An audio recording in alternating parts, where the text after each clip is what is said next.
Greetings, my friends. Mike Juan here. Gregorian calendar date, November the 2nd, 2023. Location, St. Petersburg, Florida. And I got a good story for you. So the story is going to have multiple levels. So I'm going to begin with the earliest level, which has to do with me and my childhood. So probably up until the age of 10 or 11. So this is probably bringing me up to or bringing us in the story up to the late 70s, early 80s. I had wooden blocks that I would play with. Not like toddler blocks, but like big blocks. Like I can remember there was a large cardboard box which they were kept in, and the big ones were probably like 3 feet long. They're probably made from 2x4s, which were cut down and turned into children's blocks. And I used them in a lot of my play, my independent play when I was growing up, like making racetracks and stuff like that. And I have these memories pretty clearly. And on these blocks there was like, for lack of a better word, graffiti. They were not my blocks originally. I had inherited them, and they had like drawings of faces on them. And I remember Bruce the Moose was written on it, and that also is included in my memory of my childhood, of my history. And those blocks were originally owned by a next door neighbor of my family. So I lived in a house in Columbia, Maryland from my age, like I was born into, and I lived there till like age 4, and then my parents moved to Richmond, Virginia, and then they moved back to Columbia. But that first house from 0 to 4, there was a next door neighbor. And obviously, we didn't live like in a farm. We lived in a suburb in Columbia. I've talked about Columbia a lot, and our next door neighbor. And the next door neighbor, my parents were close with the family, and they had a son who was, from what I understand, like an outstanding young man, like literally an Eagle Scout. Like, we lived next door, an Eagle Scout, and they were his blocks when he was a child. And even more so, this young man would babysit occasionally me and my sister. And he died. He died prematurely. In a car accident. I think he died when he was in high school. And I am, as an adult, like I know that story. I know the story of this young man who had babysat me and my sister, and he was at least close enough to my family that he was our babysitter at times, and he died prematurely.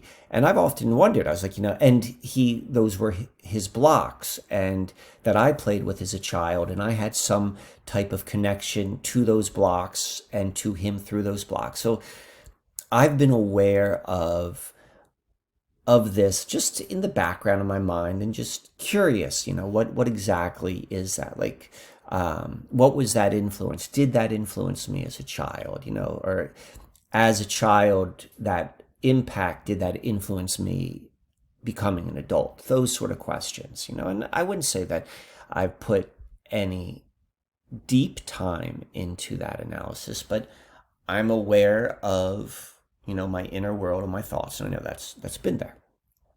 All right, so that's the background of the story. So now we're going to go to level 2. So this was just yesterday, Christy and I go to what is our favorite beach in the St. Petersburg area, which is, it's a public park, and it's called Fort Desoto Park. So Fort Desoto Park. And we could see Fort Desoto Park is operated by the county on 5 offshore keys or islands. They're connected by either bridge or causeway. And what's really nice about this beach is, like, a lot of the beaches here are like your typical beaches. They are commercial, and there are high-rise buildings and so forth all around. And what's nice about Fort Desoto is that it's a park. And so these here are the different islands it's talking about, and Fort Desoto is right here at this point, and it's called Fort Desoto because at one point it was a military fort. The Spanish-American Wars, the history named after DeSoto, all this sort of stuff. And that I'm not really going to get into. A lot of that could be questioned, I believe. I don't know his name. His Instagram account is Old World Florida, but he recasts a lot of the telling of the Floridian history. And I'm pretty certain that this park would be part of it. But anyway, so we're here yesterday. This is what it looks like. This is where the fort was. This is the beach. You could see that it's a park. There are no high rises. Really, really nice place to go. We love going there. Like, this is our favorite place in the area. You could see what the beach looks like. And we're there yesterday. And there is at this park, like right here there's like a gift shop and a concession stand. This here is the snack bar inside Fort Desoto Park. And we went in and we got a cone of ice cream. We went to get an ice cream cone. And I see that the ice cream is Hershey's ice cream. And for whatever reason, I offer to the guy who's serving the ice cream, old timer. Turns out he was 62 years old. And I'm like, hey, me and Christy, we're from Hershey. We're not exactly from Hershey, but Hershey is right next to Lancaster. And I just threw that out there. And the guy responds. He's like, oh, well, that's kind of close to where I used to live. And he said that he lived in Baltimore, which then I went and added a little bit more clarification. I was like, well, I didn't grow up in Baltimore, or I grew up in Columbia, Maryland, which is outside of Baltimore. And he's like, I know Columbia, Maryland. In fact, my aunt, she was one of the early adopters, one of the first people who lived in Columbia when Columbia first became a thing in the late 60s, early 70s, as were my parents. My parents were as well. I'm listening to him say that. And then he says, she lived on Farewell Road. Now, Farewell Road is the road which I grew up on. Columbia, yes, it was in the early days of Columbia in the 70s, in the early 70s and late 60s. But there were lots and lots of roads. It wasn't like there was one road. So for this guy to say that his aunt lived on Farewell Road, I only remember a handful of roads in Columbia. There are hundreds of them. And I'm like, I lived on Farewell Road. And he's like, my aunt's name was Betty Jones. In fact, my cousin, this is what he was saying, he said, my cousin, my aunt's son, he died. He died when he was in high school. He died in a car accident, and it was horrible. And his name was Bruce Jones. This was my neighbor. This was literally my next door neighbor, the person who I was just telling you about of the blocks, Bruce Jones, Bruce the Moose. And this man who I'm talking to, who was, as this is happening, he's giving us sample after sample of all of these different ice cream flavors. And there is this connection. There's this connection. As I said, it wasn't an overarching theme or mystery in my life. Who is this young man who died prematurely, who was once my babysitter, who now I have as blocks? Who is, that wasn't an overarching question in my life, but I've certainly had that. And now there's at least some degree of resolution. There's some degree of connection. So as this happens, I'm kind of taken aback by the synchronicity or the coincidence of this all.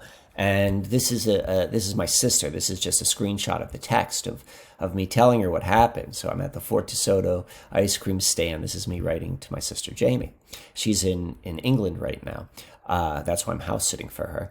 And somehow it was mentioned that I lived in Colombia, and the concession stand guy says his aunt lived on Farewell Road in the early 70s, and his aunt lived there, and her name was Betty Jones, and then her 17-year-old cousin, her son, died in an auto accident.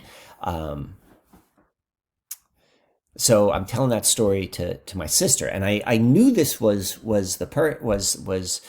the owner of the blocks. What I did not realize until my sister clarified it was like they were literally our next door neighbors. So this is my sister's like saying like, yes, they were neighbors and they used to babysit us.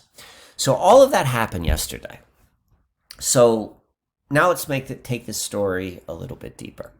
The day before, so on Halloween, so this happened yesterday on November 1st. So on Halloween, my parents come and they live in the Villages, which is a active adult community about 2 hours away in Florida. And we went out to lunch. They took me and Christy out to lunch. And the conversation, or within the conversation at lunch, was more or less stories about life when in Colombia, and me as a child living on Farewell Road. Like that was literally part of the conversation. And this conversation happened on Halloween. So let's go put into context the time frame. So as I'm recording this is November 2nd. What happened? Yeah, the event happened the 1st, and from like in Mexico, this is the time period of Dia de los Muertos, the Day of the Dead, the holiday traditionally celebrated on November 1st and 2nd, though other days such as October 31st or November 6th, depending upon the locality. It's widely observed in Mexico, and it, although related to the simultaneous Christian remembrances of Allhallowtide, it has a much less solemn tone, and it's a holiday, joyful, celebrating, rather, mourning. It's a holiday which involves family and friends gathering to pay respects, to remember friends and family members who have died. Remember, I've wondered about this dude Bruce, right? And this also falls along Halloween, right? Allhallowtide, and Hallowtide. The period begins October 31st annually, and it's a time to remember the dead. And so we know that's also, this time period is also another specific note of remembering the dead. And this also corresponds with Samhain, the Gaelic festival, which starts on November 1st, which is the end of the harvest season and marks the darker half of the year. And Samhain is said to be a liminal threshold where the boundary between the world and the other world are thinnest, making contact with spirits most likely. And it's a time where the souls of dead kin are thought to revisit homes, and speaking of hospitality. So the timing of this, both the night before, the day before, like invoking memories of the old with my mother and my father, and then having this connection at Fort Desoto, it's certainly like interesting timing. But let's talk about the place now. So St. Petersburg, it's known for its Indian mounds. Here's an old postcard right here from an article I found there. No, that's not what I'm looking for. Nope. Where is what I'm looking for? Before St. Petersburg was the Sunshine City, some early promoters tested a less beachy moniker, the City of Mounds. It might be surprising to learn that the area was dotted with Native American mounds of all shapes and sizes. So that's the history of St. Petersburg is specifically known for its mounds. And mound history is very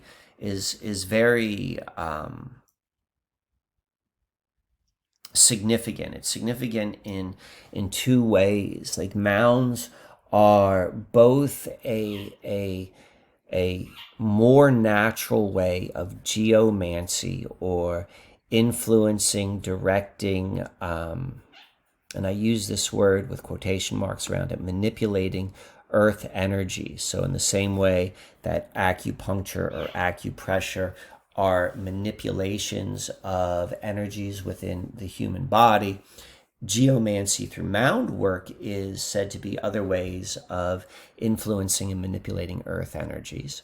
Done more in paradigm, we see that through obelisks, laying of cities, of other types of architecture, but the mounding plays upon the same sort of purpose. But mounds are often tied in with human remains, and mounds have been ways of which people have been able to,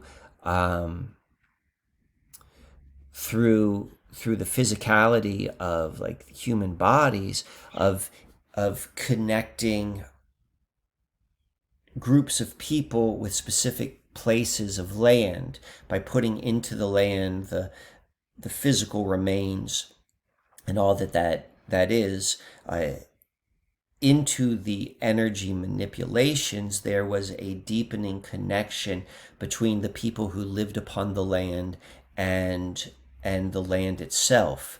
A couple videos previously I talked about the Sequani people and the Sequana and so forth, and that being a way in which people were connecting their lives between earth spirits or earth energies and the people who lived upon the land, and mound working and stone manipulation. These are all different ancient approaches or techniques or technologies of weaving the human experience with the environment, the landscape in which the human experience occurs.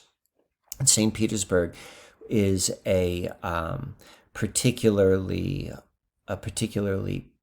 pronounced area of mounding, and probably just because of just the nature of where St. Petersburg is. Like if this is Florida, we could let me blow this up right here. Make this small.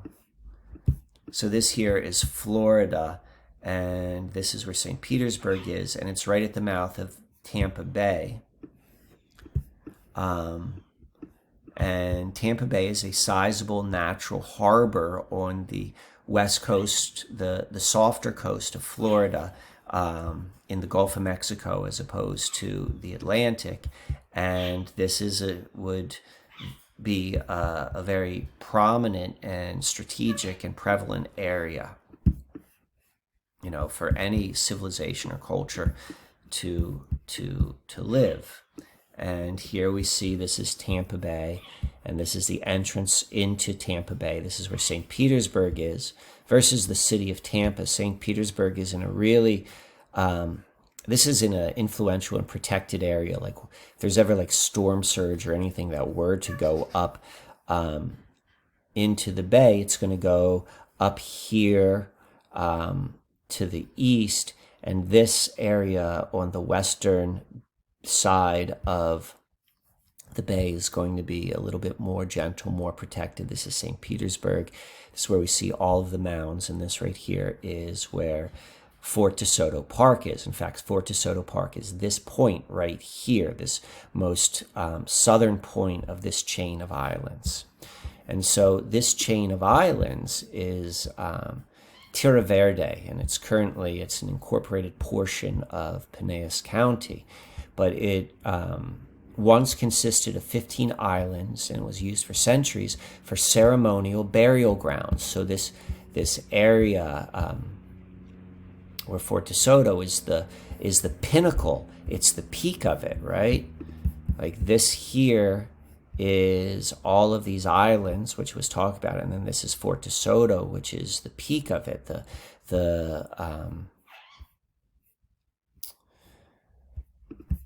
the arguably the most significant of the ceremonial and burial ground, sacred grounds that go back at least 500 years ago. This is where that conversation just took place, right? On the day of, like, right in the window when the veil is the thinnest with the dead. There was like a connection from my childhood memory, first invoked by my mother and then connected with this concession worker. His name was Lance. But maybe I want to even go further. So because there's been a building, like a building to this conversation, like, or whatever that was. I mean, the way which I'm going to interpret it, and I'm holding this loosely, like I'm not putting too much weight into it, but I'm recognizing it really happened. This event has been building. I'm in this house for another week or so before we move on. And we moved in, or we started the house sitting at the very beginning of October. So throughout this entire October Halloween season, I've been in this house, which I'm staying in right now. And this house is, it's in a neighborhood which is known as historic northeast. So this is it right here, old northeast, historic northeast. I'm right here on 15th Avenue. I'm like 2 blocks away from the water right here. If you're familiar with St. Petersburg, I am very short walked from Vinoy Park. On this map, you could see it's like right here. These red dots are where all of the mounds are. All the mounds are what these red dots are. You can see all of these mounds, all right around here. I think that's what they are. Nonetheless, that's where I'm staying. So this neighborhood, I'm going to tell you a little bit about this neighborhood where I've been physically living for the last 30 days or so. And where are we going to find it? So I'll read this article, because this neighborhood is Halloween crazy. I've lived in a lot of different places, a lot of neighborhoods. I know people like Halloween and people like to decorate for Halloween, but there is something to an extremity which is happening here. So this is from an article. In this hot housing market, many Zillow listings for the Old Northeast, so that's the neighborhood which I'm in, mentioned the beautiful old trees and proximity to downtown, the waterfront parks. But there's something important home sellers often fail to share. Frankly, it should be in the disclosures. If you've moved to the Old Northeast recently, perhaps you've heard some version of, about Halloween, right?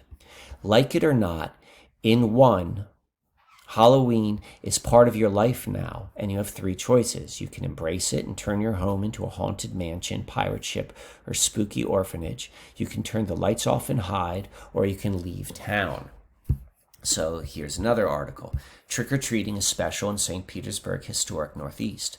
Thousands of children and families travel to participate, packing the brick streets by sundown to swap candy. Here's a picture from that article, just showing you could see all of the people walking around this neighborhood.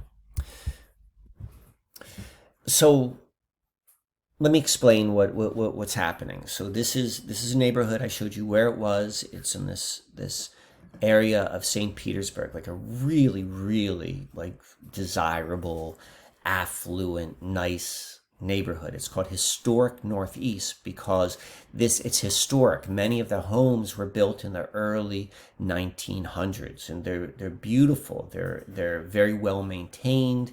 Some of the homes have been torn down, and new larger homes have been built, but exquisite homes, exquisite custom homes, not like McMansions, but like in the value system of paradigm, like, this would be like, it.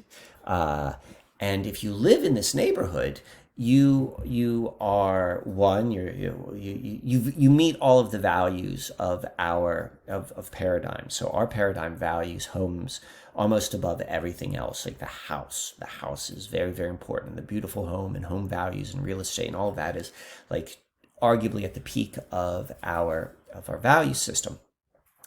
And this neighborhood is people who really embrace that. These are very like $1 million homes, $1 million plus, multiple $1 million homes. Like it's a very nice neighborhood.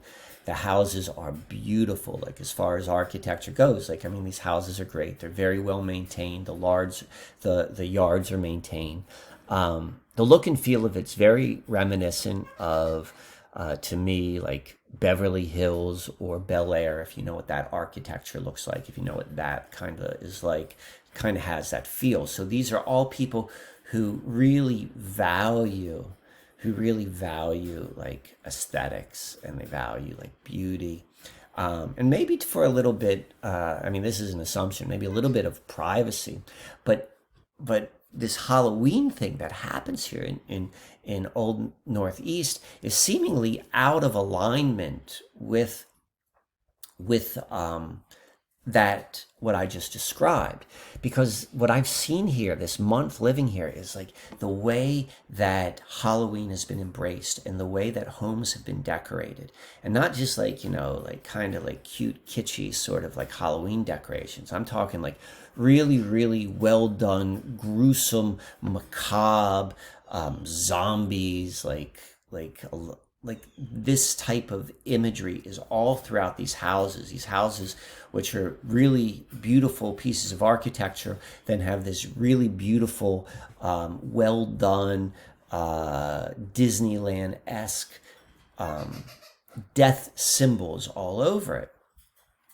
And so this is what my takeaway is that this particular neighborhood was probably also like a sacred burial ground, or surrounded by that. In fact, in this article right here, there are remnants of mounds right here in the Old Northeast neighborhood, showing that mounds were found throughout Northeast. And my sense is that there is a, you know, baked into the land here, there is a connection with ancestors, with the dead, and that spills through to the people who live here. I doubt that very few people who live here are conscious of that. So it's coming through an unconscious channel of a honoring or a connection to ancestors, to the dead. And it comes through a culturally acceptable channel. And in this way, it shows itself through over-the-top Halloween. You know, over the top decorations. Like the people who are doing it, I don't think are so much embracing the traditional connecting to the Day of the Dead, or to Allhallowtide, or to Samhain, but that energy comes through in this way unconsciously. So going back to where this story began, going back to my conversation yesterday with the ice cream concession stand guy, who happened to be cousins with this young man who died, who was my babysitter as a child, like that to me is just the natural unearthing, you know, in my unconscious relationship with this mystery of like spending a month here in this St. Petersburg area, and then going to Fort Desoto, or arguably the most significant or sacred of the burial grounds, and then having like an actual touch with something on the other side. So that was the story I wanted to share with you guys. I hope you enjoyed it. And I'll probably be here for another week, and hopefully I'll get a couple more good stories. But there's also something else which I want to talk about before I close this today. So my most recent video, I was talking about the 7-day week cycle, and I was talking about it being 7 days is arbitrary. And I said what makes sense to me is like I can see where 7 comes from. 7 comes from the fact there are 7 visible heavenly bodies: Sun, Moon, Mercury, Venus, Mars, Jupiter, and Saturn. And this was known in the ancient world. And then from those 7, life has been anchored onto those who manage life, those who manage culture, linked those 7 because it's the most significant of our physical phenomena. They link their control system to the heavenly bodies. It's an anchoring technique. And I see that has happened, but I don't necessarily, this is me personally. I don't think that this is me personally as someone who is a student and practitioner of what's known as astrology. Like, I don't know if there is anything inherently true about these heavenly bodies, as much as I know that there is very, very strong anchoring to these heavenly bodies. And I understand through my own experience that the realm which we're living in, this mystery, is a self-fulfilling prophecy realm. Like, what you believe becomes real. What we believe becomes real. This is like what an egregore is. When enough people believe in something, put conscious acceptance, it begins to take a life of its own.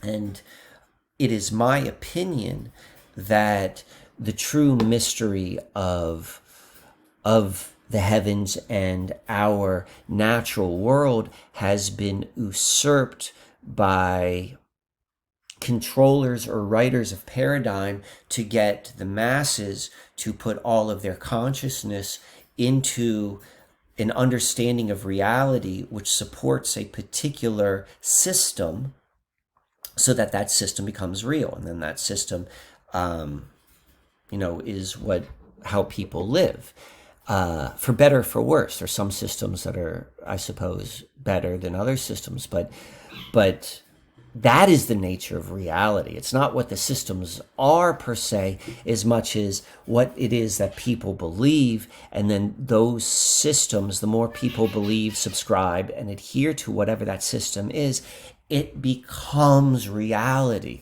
And part of moving to what I call natural astrology or natural time or collapsing false timelines or collapsing false time is a recognition of how the system, of how reality works, which is this self-fulfilling prophecy. It doesn't matter what you believe, it's just that how you believe and what we believe becomes reality.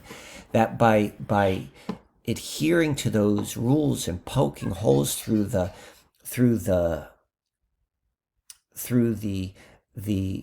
assumed truths, that we move into new space, new freedoms, new ways of being.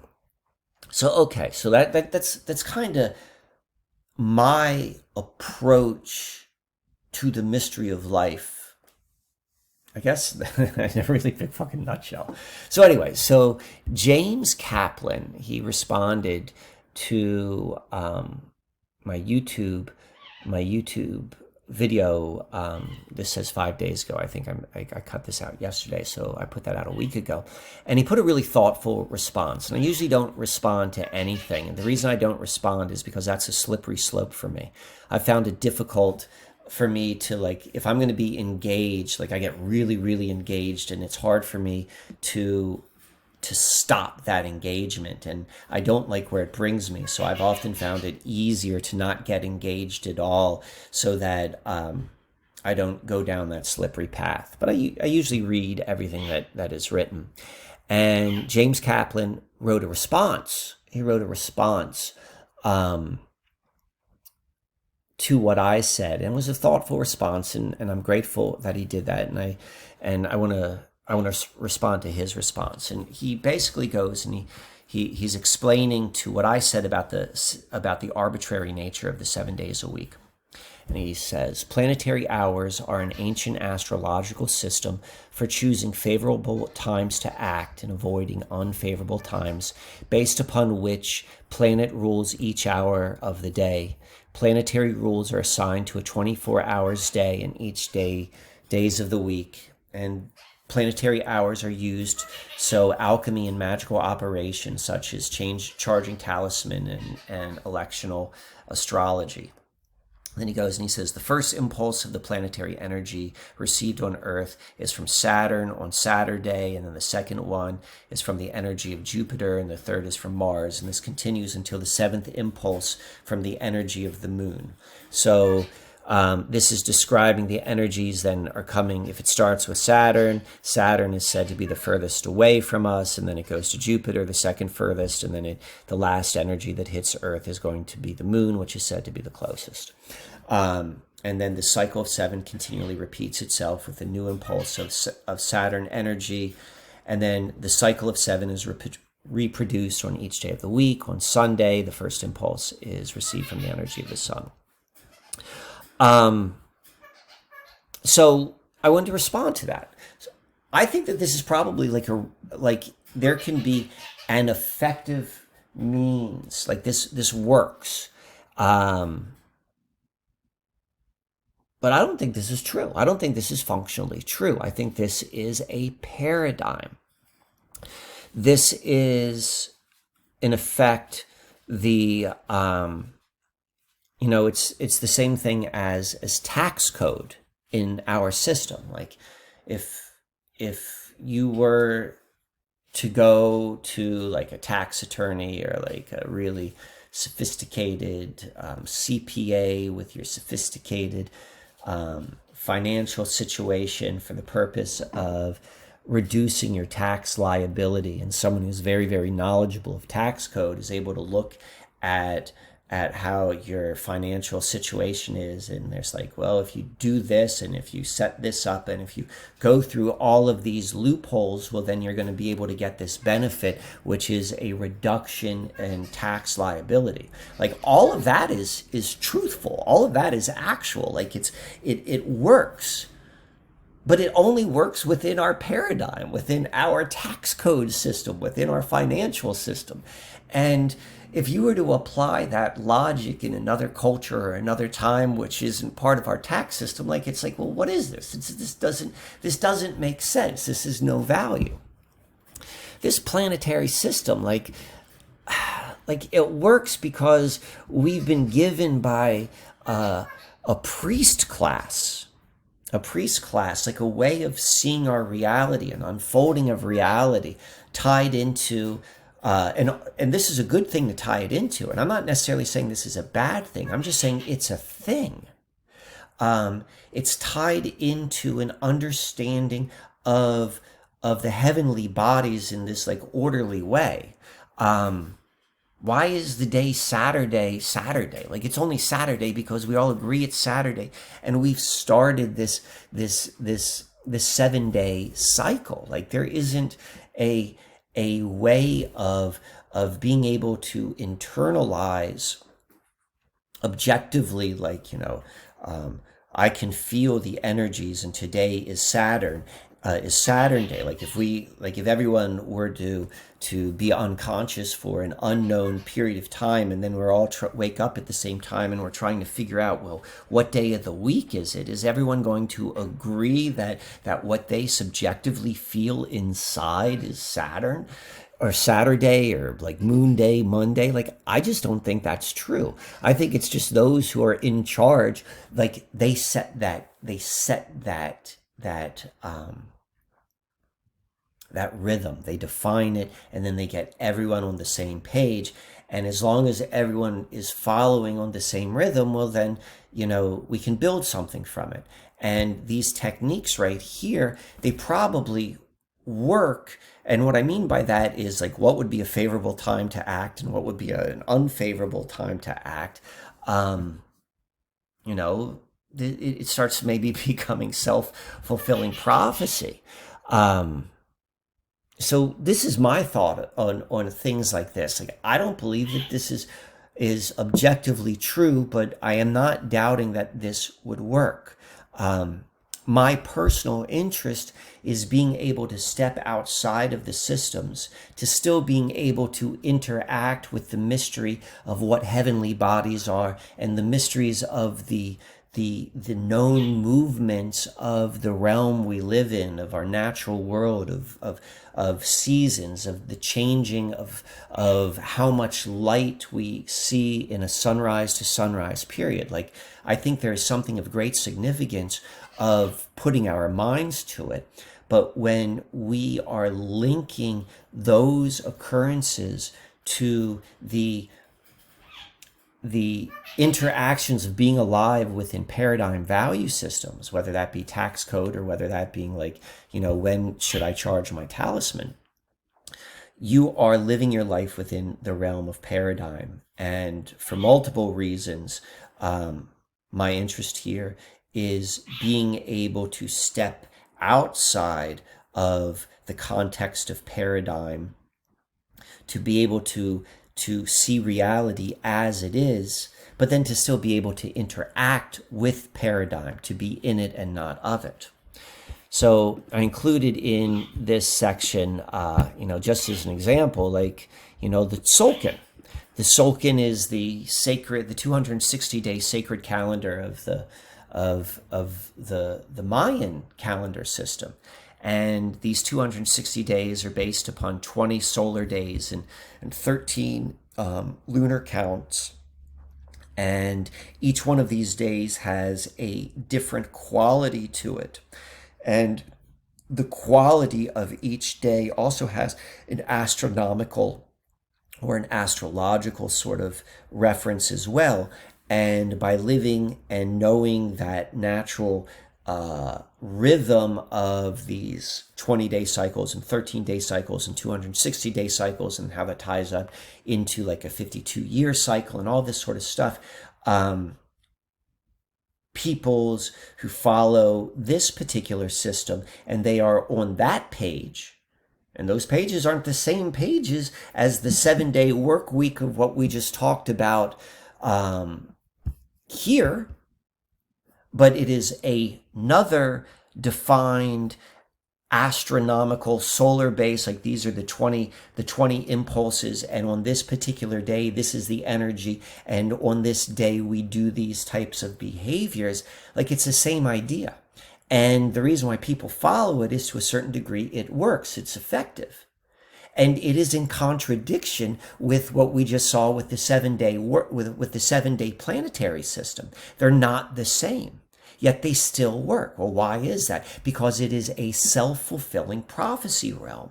When you have a system, whatever that system is, the more people who subscribe to it and adhere to it and put value into it, it takes on a life of its own. So again, I'm not necessarily saying good or bad or this is the right one and that's the wrong one. I'm just saying this is how the world works. Like, the realm works. The realm works by our beliefs. And then lastly, like, let's get into this. Like, this system here came from the Magi, came from the priest class, came from those who knew about the movements of the heavens and their secret schools, and they told people how they worked and what they meant, and then those people learned the secrets, and they were able to use that knowledge to hold influence from behind the scenes, where a small group of people can control the energies and the minds of the masses. Same thing here. Same thing here. This is a hierarchical culture where a priest class with sacred knowledge were able to go and influence the rulers of the ways which things were, and were able to get all of the people on the same page. Arguably some of these systems are better than others. I'm just pointing out, like, this is how the realm works. So that's what I want to share with you today. I mean, this is what's kind of funny. Like, I want to put into context the story I just told you about me and, like, having this like interaction with the dead on the Day of the Dead in this area, in this like land of the mounds and the sacred burial levels. Like, how real is that? Am I saying like this is like powerful? Like, I'm not like choosing sides here. I'm pointing out the nature of reality and recognizing it in my life as a means of walking the mystery. So the reason I'm sharing, and to me that is not in contradiction of understanding like the seven planetary energies and their influence on the days of the week, or the 260 days of the sacred calendar of the Tzolkin. It's just recognizing what they are. So the last bit of this is, and the reason why I just shared all of that is, I was recently contacted by someone who asked me to give them personalized training on what I call natural astrology.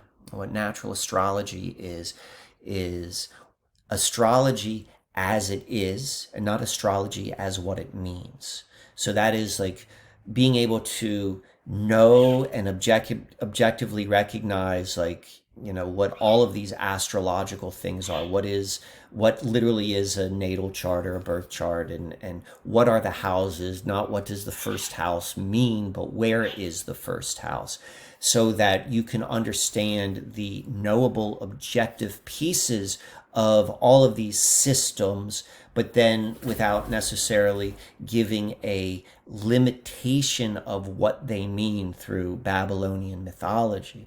So someone could go and have a more natural, mysterious experience of being alive, of being able to literally move in the to move through paradigm and not be of paradigm during this very, very interesting time of transition. So anyway, so this guy asked me about it. I'm like, yeah, definitely. And I wrote up a syllabus, and he was asking about costs, and I was like, well, this is usually what I would charge for my time. And it occurred to me, that it probably would make more sense is if I could do this with a small group of people, as opposed to just like one person. This way I don't have to charge him so much money, because I need, as long as I'm still part of the system, I still need tokens to pay for food and fuel to move around. But I don't want to put it all on this one dude. And so if there's an interest, if other people want to learn this, like I've come up with more or less a syllabus of 5 different 90-minute sessions of what I would like to have of teaching natural astrology, like going through astrology, the pieces of it, and breaking down what they are, not what they mean, but what they are, so that people can have their own actual experiences. And it's going to be done in a way which it's going to be amazingly insightful for anyone who is knowledgeable of astrology, and it will be really good foundation for someone who's brand new to astrology.